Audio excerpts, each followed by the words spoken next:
Nessa aula, nós iremos falar sobre os juízos divinos, a saber, as 7 taças, que encontra-se na carta de Apocalipse, capítulo 16. Só que antes, permita-me introduzir a sua mente para que você possa compreender sobre o que falaremos neste vídeo.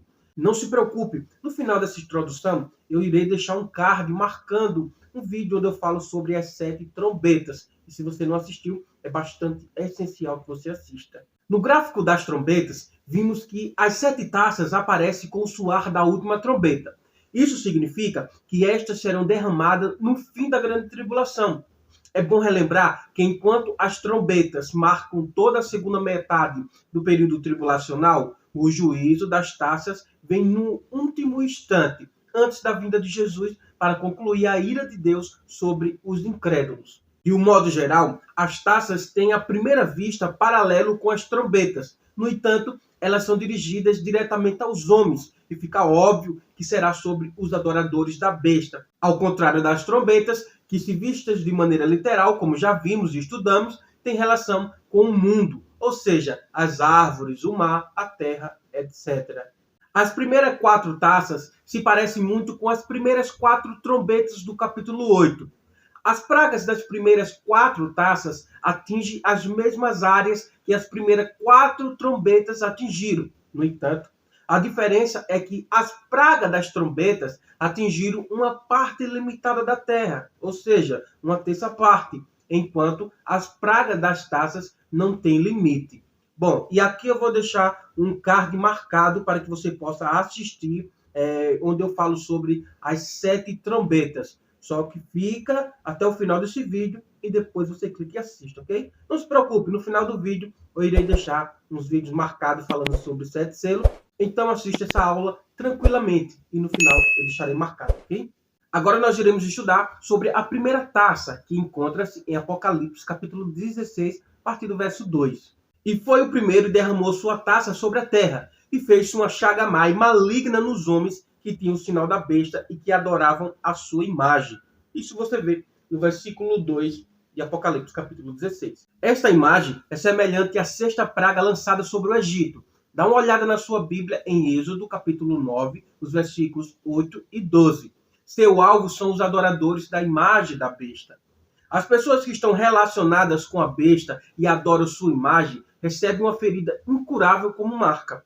Não pode ser apenas uma pequena ferida que você pode colocar um curativo, mas é uma ferida enorme, marcante e incurável. Uma ferida é uma explosão de impureza interior, que acompanha a dor e transforma a beleza exterior em repulsiva. Para as pessoas que sacrificam tudo por um corpo perfeito, tanto em saúde quanto em forma, isso é um desastre de tamanho sem precedentes. Eles fizeram de tudo para manter seu corpo nas melhores condições, e agora, por um ato da ira de Deus, seu corpo se transforma em um desastre. Um exemplo lamentável de miséria e total dor. Da mesma forma que Satanás atingiu Jó com feridas repugnantes. E você verá isso em Jó, capítulo 2, versículo 7. Deus agora atinge os seguidores da besta com eles. Veja Êxodo, capítulo 9, versículo 10. Deuteronômio, capítulo 28, versículo 27 e 35. E você irá correlacionar com esse texto. Segunda taça, no versículo 3. E o segundo anjo derramou sua taça no mar, que se tornou em sangue como de um morto, e morreu no mar toda a alma vivente. Aqui encontramos a continuação da segunda trombeta. Dá uma olhada em Apocalipse, capítulo 8, versículo 7. Ou seu agravamento. O algo semelhante a um monte ardendo em fogo não é mencionado, mas fica claro que a situação piorou, pois a pedra, ao ser lançada, polui com sangue a terça parte do mar e mata a terça parte dos seres marinhos. Agora todo o restante é morto pelo avanço do poluente. O segundo anjo esvazia sua taça. A área que lhe foi dada é o mar. O esvaziamento de sua taça tem como resultado direto e o mar se torna em sangue. Porém, não é o sangue que corre, mas é o sangue que está coagulado. O sangue de uma pessoa morta não corre mais. O mar se transforma em uma massa coagulada. Tudo nele que está vivo não pode mais se mover e morre imediatamente em seu lugar. O fedor de todos será terrível e insuportável. E você pode correlacionar esse texto olhando sua Bíblia em Êxodo capítulo 7, os versículos 19 e 21. Terceira taça, no versículo 4 e 7. E o terceiro anjo derramou sua taça nos rios e nas fontes das águas, e se tornaram em sangue. A praga do Egito também está explícita aqui, como você sabe, em Êxodo capítulo 7, versículo 14 e 25. Também existe relação com a terceira trombeta. Apocalipse capítulo 8, versículo 8 e versículo 9. Você dá uma olhada na sua Bíblia. O sangue nas águas doces tem a intenção de vingar os mártires que derramaram seu sangue por causa da palavra. Sem água potável, não há condição de vida. A água do mar também não pode ser aproveitada por estar contaminada, restando à espera pela morte. É como eu te falei, meu irmão, é a grande tribulação. Não é qualquer tribulação, é a grande tribulação nunca vista no mundo anteriormente. Caso ainda haja alguma esperança de que a água doce possa correr dos rios para o mar, o que pode fazer com que eles vivam novamente, então essa esperança é apagada pelo terceiro anjo. Observe que na segunda taça que nós falamos, os mar também se transformaram em sangue, como de um morto. Só que na terceira taça, essa que nós estamos estudando, se existia antes uma possibilidade de sobreviver, agora essa terceira taça vem destruir essa esperança. A taça que ele derrama atinge os rios, que se tornam sangue. Isso também acontece com as fontes de água que estão em si mesmas. Não há água a ser tirada para o próprio refresco ou para refrescar o outro. A água se transformou totalmente em sangue. Toda a possibilidade de trazer vida onde está a morte é cortada. Quando o homem está isolado de Deus e do próximo, fica totalmente sujeito à influência da morte, sem alternativa. Quarta taça, no versículo 8 e 9. O quarto anjo derramou sua taça sobre o sol, e foi-lhe dado queimar os homens com fogo. Com efeito, os homens se queimaram com um intenso calor, e blasfemaram o nome de Deus, que tem autoridade sobre estes flagelos, e nem se arrependeram para lhe darem glória. Aqueles que interpretam de maneira simbólica, neste caso, não têm outra opção a não ser ver este versículo de maneira literal, posto que o quarto anjo atinge o sol, de maneira que este queimará as pessoas. E é assim que o texto exige que seja interpretado. Na quarta trombeta, vimos que o sol teve a terça parte ferida. Aqui ele ganha poder para, com seu calor, provocar queimaduras terríveis, fazendo com que amaldiçoe a Deus. Com o grande avanço da destruição da camada de ozônio, vemos que isso não só é capaz de acontecer, como já há problemas devido à exposição ao sol por tempo prolongado. Com derramada a quarta taça, isso será muito pior, a ponto das queimaduras serem imediatas. Imagina o quanto que o sol ele vai aquecer aquelas pessoas que aceitaram a marca da besta. Será terrível. O resultado é que o sol estará queimado de tal maneira que seus raios se tornarão fogo, que fará com que os homens sejam queimados. Dá uma olhada em Malaquias capítulo 4, versículo 1. Não há óleo de porção solar que possa proteger alguém contra esse sol escaldante, mesmo que o óleo tenha o fator de proteção mais alto. Sabe por quê? Porque este fogo é um prenúncio do inferno. E óbvio, estamos falando dos juízos de Deus. O calor causará uma dor enorme. Eles sabem que as pragas vêm de Deus e não tentarão mais encontrar uma explicação lógica para isso, como acontece hoje em todos os desastres naturais.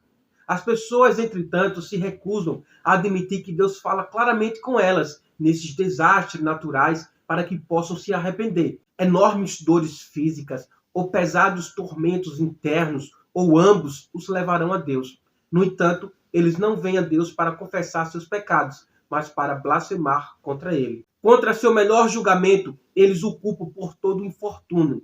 Sua aversão a Deus se revela em toda a intensidade nessas trágicas circunstâncias. Eles foram doutrinados e sofreram lavagem cerebral pela besta, de tal forma que não lhe ocorre dar glória a Deus, porque a besta fez uma lavagem cerebral na sua cabeça, ou seja, criou uma imagem má de Deus para os homens. E estes, pela influência da besta, aceitaram a sua marca. Quinta taça, no versículo 10 e 11. Derramou o quinto anjo a sua taça sobre o trono da besta, cujo reino se tornou em trevas. E os homens remordiam a língua por causa da dor que sentiam, e blasfemaram o Deus do céu por causa das angústias e das úlceras que sofriam, e não se arrependeram de suas obras. Observe que o quinto anjo derrama sua taça sobre o trono da besta, o que significa no centro de seu poder. O resultado é uma escuridão que se estende deste centro por todo o seu reino. A escuridão faz você pensar na escuridão do Egito, a nona e penúltima praga. Dá uma olhada na sua Bíblia em Êxodo capítulo 10, versículos 21 e 22. Com a escuridão total, é impossível dar um passo por falta de qualquer forma de orientação e comunicação. Nessa escuridão, o homem está totalmente entregue a si mesmo. Ele não sabe onde está, não vê nenhum resultado e não pode ir a lugar nenhum para pedir ajuda. Nesta escuridão, as pessoas não se distraem das dores que as torturam. Em grande desespero e, ao mesmo tempo, com ódio não diminuído, eles mordiam a língua de dor. A besta recebeu seu trono do dragão, que é Satanás. Veja Apocalipse, capítulo 13, versículo 2. E também veja o capítulo 12, onde o dragão é símbolo de Satanás. Com a superinteligência da besta, seu conhecimento e perspicácia, parecia que a luz do mundo começou a brilhar intensamente e a economia estava florescendo novamente. Todas as esmagadoras verdades cristãs foram rejeitadas como trevas. Mas agora chegou o momento em que toda a vanglória sobre a luz superior e o conhecimento superior não é apenas colocado na sombra por Deus, mas é totalmente coberto pela escuridão. Suas dores e suas feridas são uma razão para o povo blasfemar contra Deus. Eles o culpam por isso. Em vez de se arrependerem, eles perseveram em suas obras pecaminosas. Eles se recusam a desistir de qualquer coisa de sua vida debochada e preferem morrer do que dobrar os joelhos sob as pragas finais de Deus e reconhecer que Deus é o único Deus. Observe que as taças aqui são apenas um juízo de Deus chamar o homem para perto dele. Deus ainda não está destruindo o homem. Deus está chamando o homem para junto de si. Mesmo o homem sendo abalado com tudo isso, ele não quer saber de Deus. Quão terrível o ser humano. É melhor lidar com o animal do que com o ser humano. Sexta taça, no versículo 12 e 16. Derramou o sexto anjo a sua taça sobre o grande rio Eufrates, cujas águas secaram, para que se preparasse o caminho dos reis que vêm do lado do nascimento do sol. Então vi sair da boca do dragão, da boca da besta e da boca do falso profeta 3 espíritos imundos, semelhantes a rãs. Porque eles são espíritos de demônios, operadores de sinais, e se dirigem nos reis do mundo inteiro com o fim de ajudá-los para a peleja do grande dia do Deus Todo-Poderoso. Então, os ajuntaram no lugar que em hebraico se chama Armagedon. Mais uma vez, o rio Eufrates é mencionado, desta vez após secar da passagem aos 6 que vêm do lado do nascimento do sol. Estes são inevitavelmente ligados à China, como sendo o líder desta confederação asiática.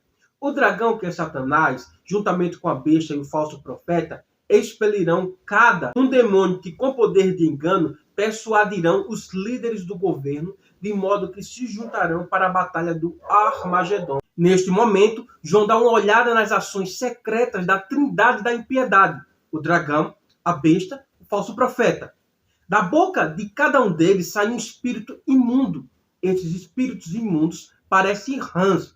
Fora da boca significa que a propaganda está sendo espalhada. O conteúdo da propaganda é impuro. O símbolo, a rã, é muito apropriada, pois é um animal impuro. Veja Levítico, capítulo 11, versículo 10, 41. Apenas, mais uma vez, as rãs são mencionadas nas Escrituras, e isso está relacionado com a segunda praga sobre o Egito, em Êxodo, capítulo 8, versículo 12 e 14, Salmo 78, 45, Salmo 105, 30. Eles vivem em pântanos e são mais audíveis na escuridão da noite, o que também se encaixa neste símbolo para a propaganda de inspiração demoníaca. Eles farão sinais, o que fará com que sua mensagem seja mais facilmente aceita.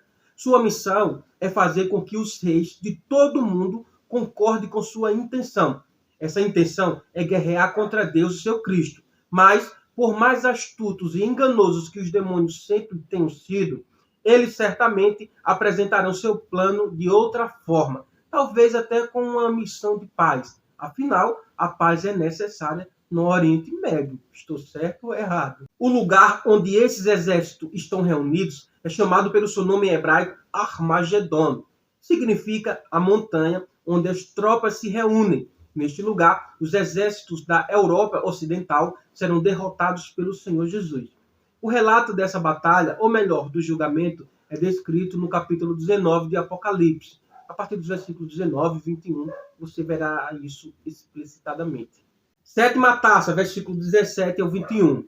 Então derramou o sétimo anjo sua taça pelo ar, e saiu grande voz do santuário do lado do trono, dizendo: feito está.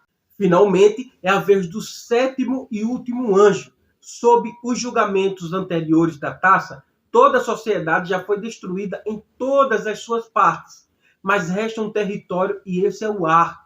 A última taça é derramada sobre ela. O ar que as pessoas respiram será sufocante. Eles sofrerão distúrbios respiratórios. A sétima taça traz a consumação. Jesus está vindo. Na sua morte o céu escureceu e houve um terremoto. Porém aqui, as dimensões dos abalos nunca foram vistos na terra. Os trovões e relâmpagos são como trombetas que anunciam sua chegada. No versículo 18 você verá isso. E a grande cidade se dividiu em 3 partes, e caíram as cidades das nações. Versículo 19, parte A. Bom, quanto à grande cidade, é impossível identificá-la ao meu ver. No entanto, podemos excluir Jerusalém desta possível lista, pois conforme Zacarias, no capítulo 14, nos indica que ela estará de pé, diferente das outras grandes cidades que estarão em total ruína devido ao grande terremoto. E lembrou-se Deus da grande Babilônia para dar-lhe o cálice do vinho do furor da sua ira. Versículo 19, a parte B, você verá aí. Esta referência à Babilônia indica o juízo não por vir, mas consumado. Se neste caso estiver em mente a Babilônia religiosa, esta destruição é apresentada no capítulo 17, ou seja, no capítulo posterior. De acordo com o desenrolar dos acontecimentos, esta ira sobre esta Babilônia aconteceu no fim da primeira metade da Grande Tribulação. É importante a gente lembrar que o Apocalipse não segue uma cronologia sistemática na maior parte do livro. Portanto, o fato do acontecimento estar adiante não quer dizer que acontecerá após esta taça, até porque esta precede imediatamente a volta de Jesus. Porém, se esta for a Babilônia política apresentada no capítulo 18, aí sim este versículo estará se referindo a algo após o derramamento da sétima taça. Todas as ilhas fugiram e os montes não foram achados, no versículo 20. Além da destruição das grandes cidades, no versículo 19, parece que teremos um verdadeiro caos em todo o planeta, nos momentos antes do retorno de Cristo. Deus revela a João o último flagelo que virá sobre os homens para que se arrependam. E isto porque estes se conduzem para o vale de Megido, onde acontecerá a batalha do Armagedon. Grande saraivada com pedras que pesavam cerca de 1 talento. E por causa do flagelo da chuva de pedras, os homens blasfemaram de Deus, porquanto o seu flagelo era sobremodo grande. Isso você verá no versículo 21 de Apocalipse. O peso das pedras de granizo é mencionado. O peso de uma pedra de granizo é convertido em cerca de 50 quilos, mais ou menos. As últimas gotas da última taça assumem a forma dessas enormes pedras de granizo, que caem sobre as pessoas em alta velocidade e uma gravidade devastadora. E com isso, Jesus está vindo juntamente com a sua noiva, a saber, a igreja. Amém? Amém. Assim seja. Gostou desse conteúdo? Agregou seus conhecimentos? Ficou alguma dúvida? Deixa aqui nos comentários que eu irei responder a todos. A sua dúvida pode ser o tema do nosso próximo vídeo. Já curte, comenta, compartilha, inscreva-se no canal e não esqueça de ativar o sininho das notificações para que todas as vezes que eu postar vídeos novos, o YouTube possa notificá-lo. É Irene Quiros Adelfoz. Paz do Senhor, meus irmãos.